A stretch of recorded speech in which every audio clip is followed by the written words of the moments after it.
Does anybody? I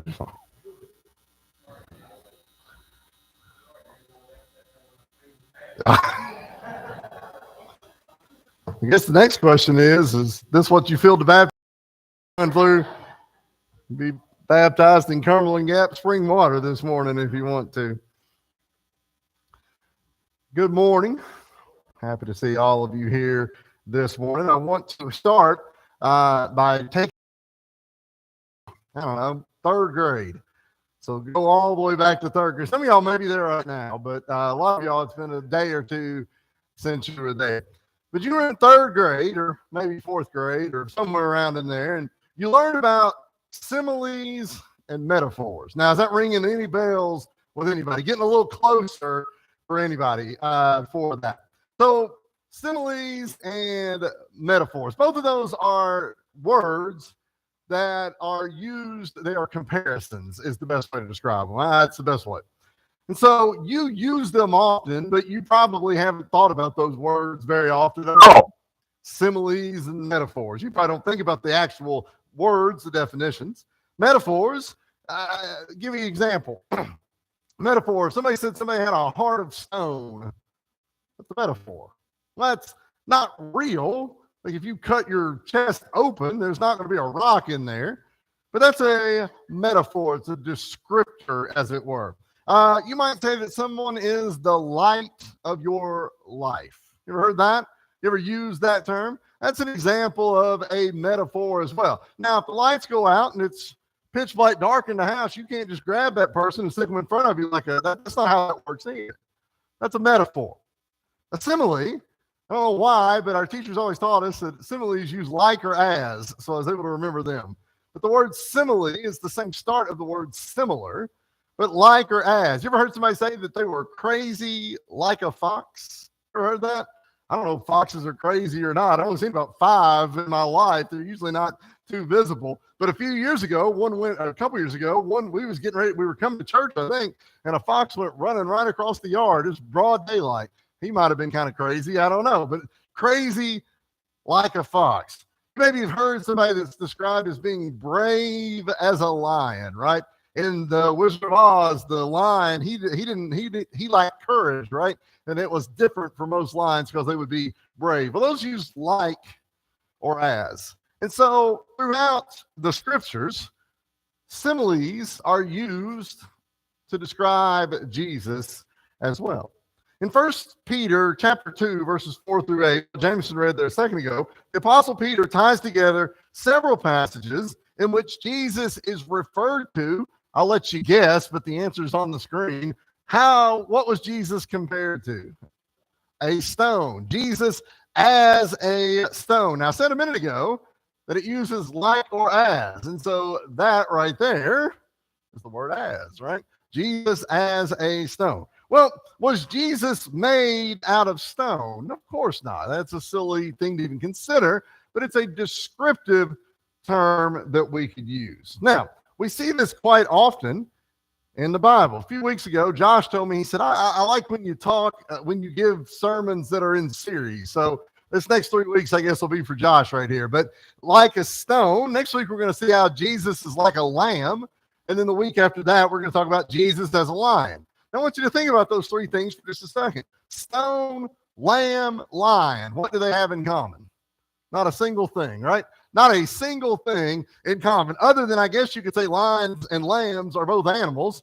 But if you put a lion and a lamb in a room together, one would be gone real quick, I would imagine. So they don't even have that in common with them as well. But Jesus is described in all these ways. But I think these different descriptions tell us a little something different about Jesus each time. But today we're going to talk about Jesus as a stone. Let's talk first about the rejected stone. Jesus is described as the stone which the builders rejected.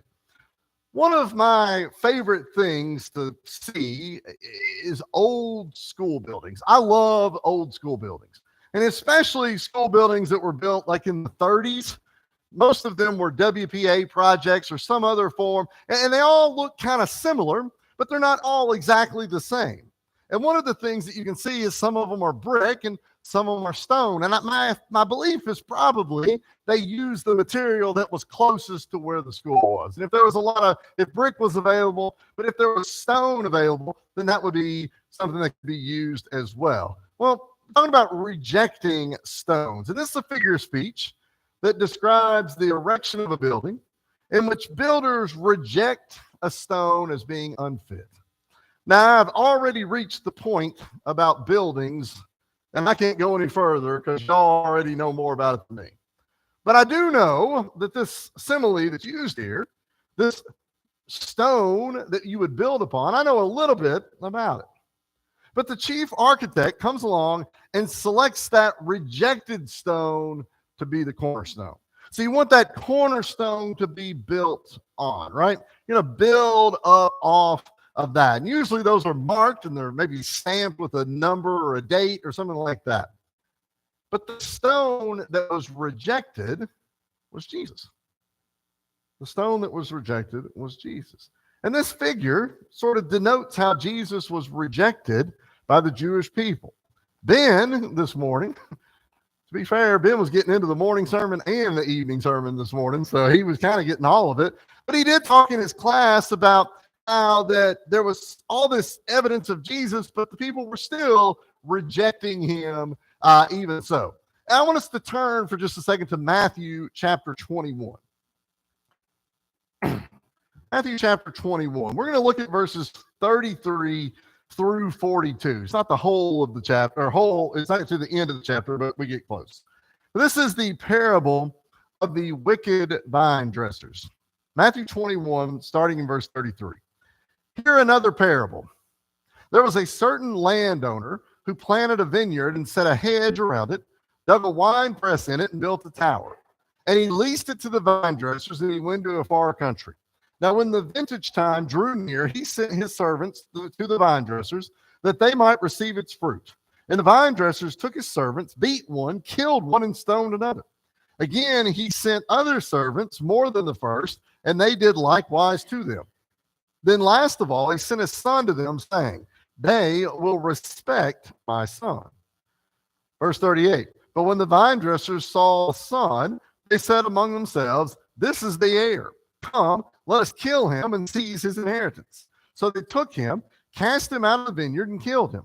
Therefore, when the owner of the vineyard comes, what will he do to those vine dressers? So Jesus presents this story where they send a few people out and they're killed. They send a few more out. They didn't like them either. And finally, he sends out his own son and they kill him. So Jesus poses the question, what will he do to those vine dressers?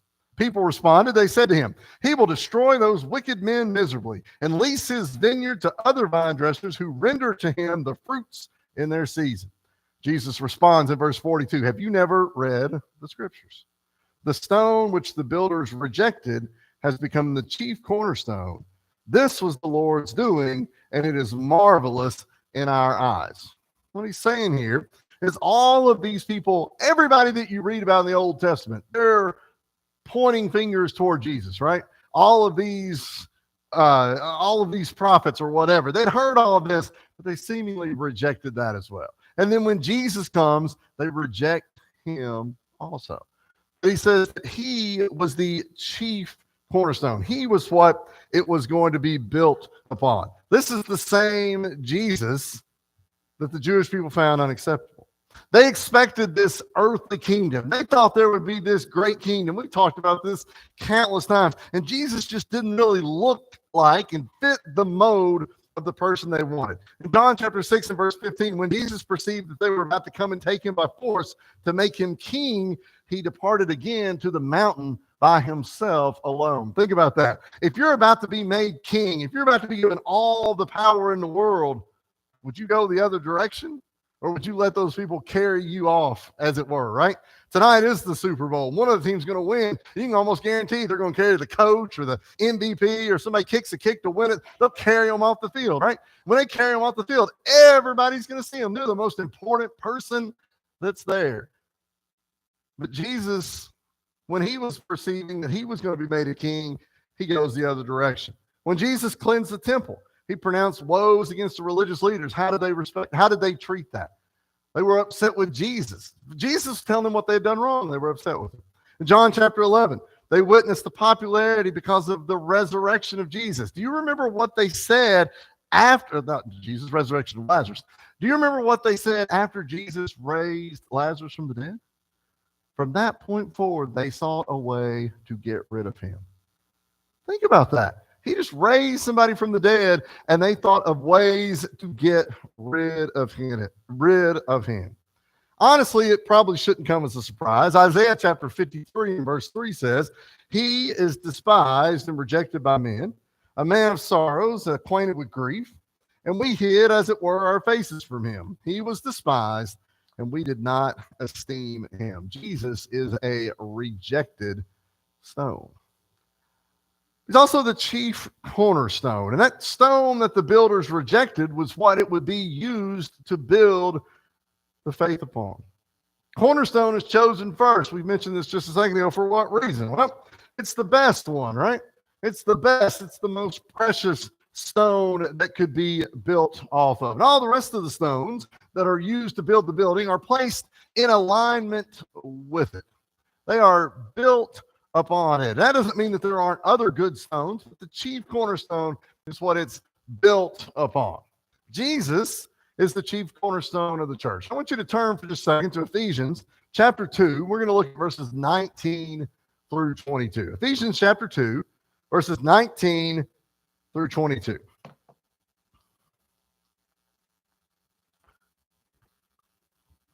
So if you go to Ephesians chapter 2, starting in verse 19, you'll read here, "Now therefore, you are no longer strangers and foreigners." That's another thing that Ben was talking about here this morning. "But fellow citizens with the saints and members of the household of God, having been built on the foundation of the apostles and the prophets, Jesus Christ himself being the chief cornerstone, in whom the whole building, being fitted together, grows into a holy temple in the Lord, in whom you also are being built together for a dwelling place of God in the Spirit." Let's look at those verses 4 there for just a second. Number 1, when he's talking to the people at Ephesus, he says, "You are no longer strangers and foreigners, but fellow citizens." This is what Ben mentioned a little bit ago about talking about like Jewish people and Gentile people, people that were sort of all in and around from various places. You may not have a lot in common, but you're all Christians, is what he's saying. You all have this one thing that connects you, having been built on a foundation. He describes the foundation. He says the first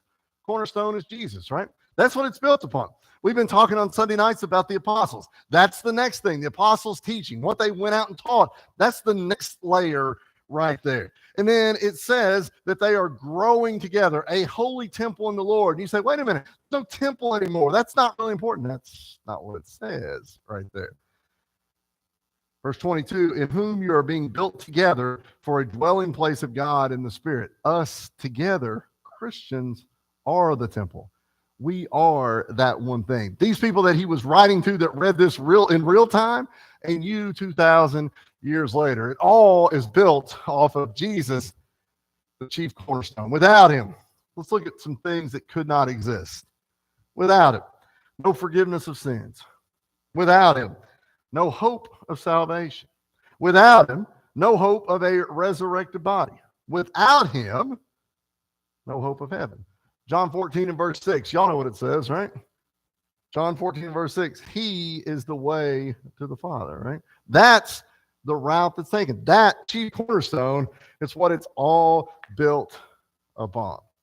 So why do you choose a chief cornerstone? Why do you build on that? We build on it because it's reliable. You have to have a reliable stone. Some of you that have built houses before, I'm sure you've seen bricks that were broken, right? There were probably bricks that were broken when they dropped them off, and they just couldn't use those bricks or those stones. I drove out to the back of our neighborhood. There's a new house being built, and they were laying block for the foundation, and I hope all of their blocks were in good shape. They probably dropped a few and broke a few along the way. But that house, I have no idea right now what that house is going to look like. It may be 2 stories.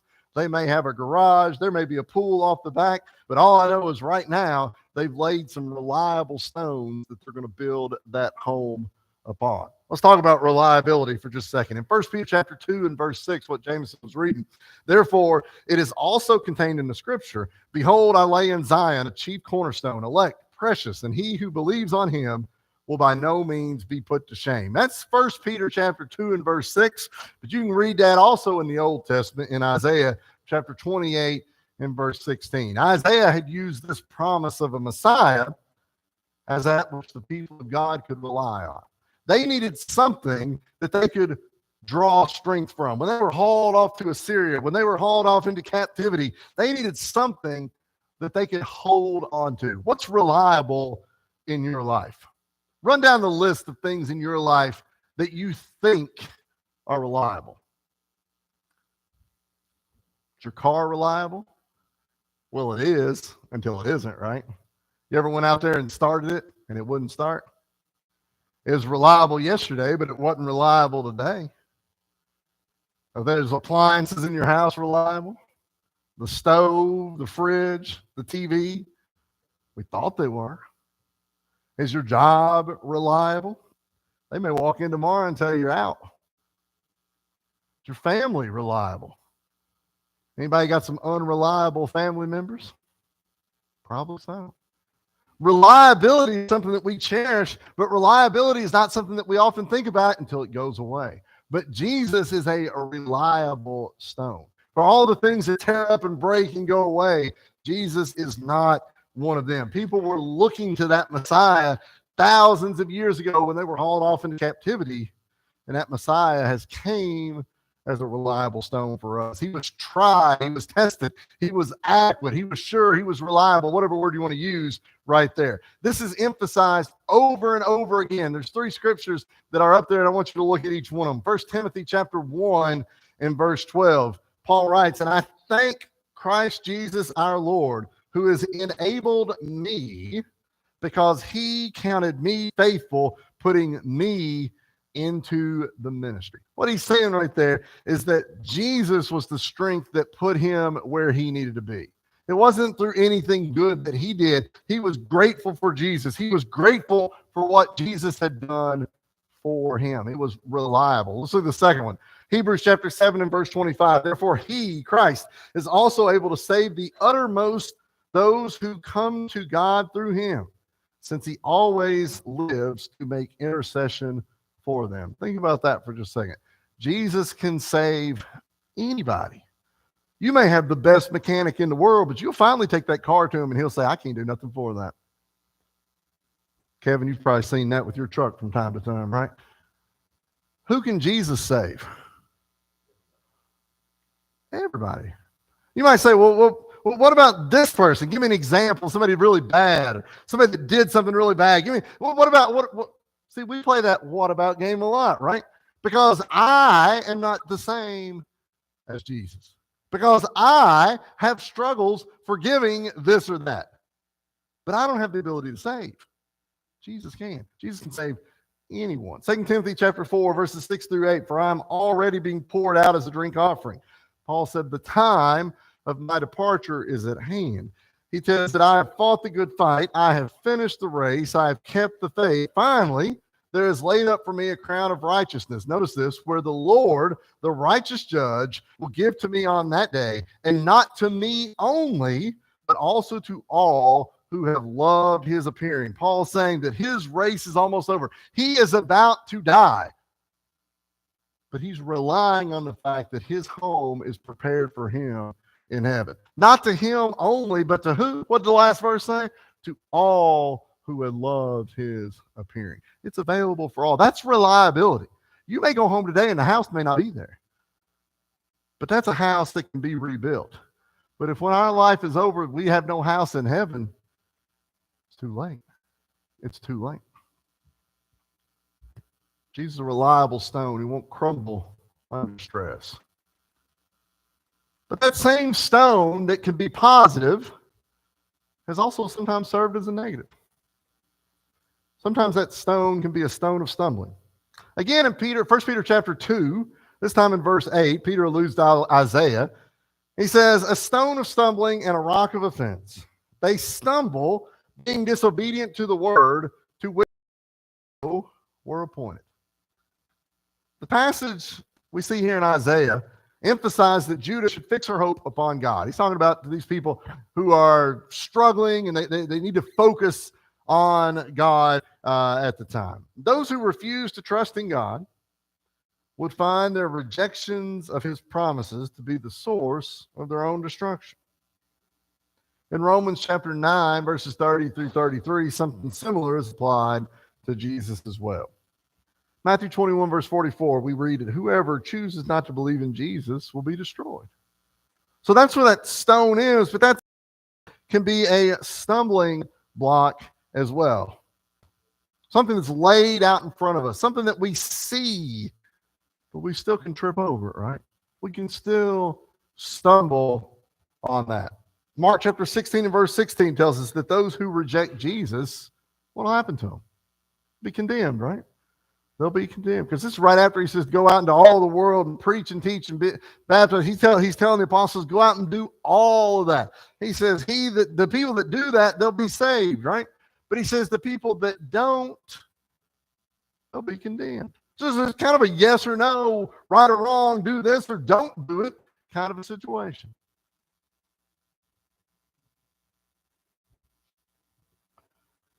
It'll be as if you've stumbled over a rock laying in the path.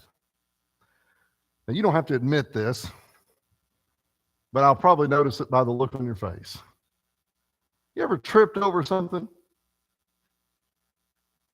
You ever tripped over something that you saw and you still tripped over it anyway? You ever looked around real quick, make sure nobody saw you? You ever went to school, you probably did that. Fall up the stairs. I've told the story before. One girl that I've taught with for years, that she fell down the last step, and it was the camera, the security camera shines right there. She said, I fell down the steps. I said, let's go to the camera. And the camera glitched. She's standing here, and then she's standing up. We didn't get to see it. I was never more disappointed in my life than not being able to get to watch that. She was all right. But sometimes even things that are obviously there. She went up and down those steps 2 or 3 times a day, every day. We've been there for 13 years together now, and she still tripped on it. Sometimes the obvious things that are there are still a stumbling block. Ben said in his class earlier, he said, they had all this evidence and they still couldn't figure it out. All of this teaching was there. All of this, who Jesus was, and they still stumbled over it. It's easy to cast stones, no pun intended, but it's easy for us to point at them, but we do the same thing. We trip over those same stumbling blocks in our life over and over again. Both the acceptance and the rejection of Jesus are pictured in the reference to him as a stone. I said a minute ago, it's a two-choice thing. You'll either accept or you'll reject. We have the ability to make that decision. Do we want Jesus to be our cornerstone?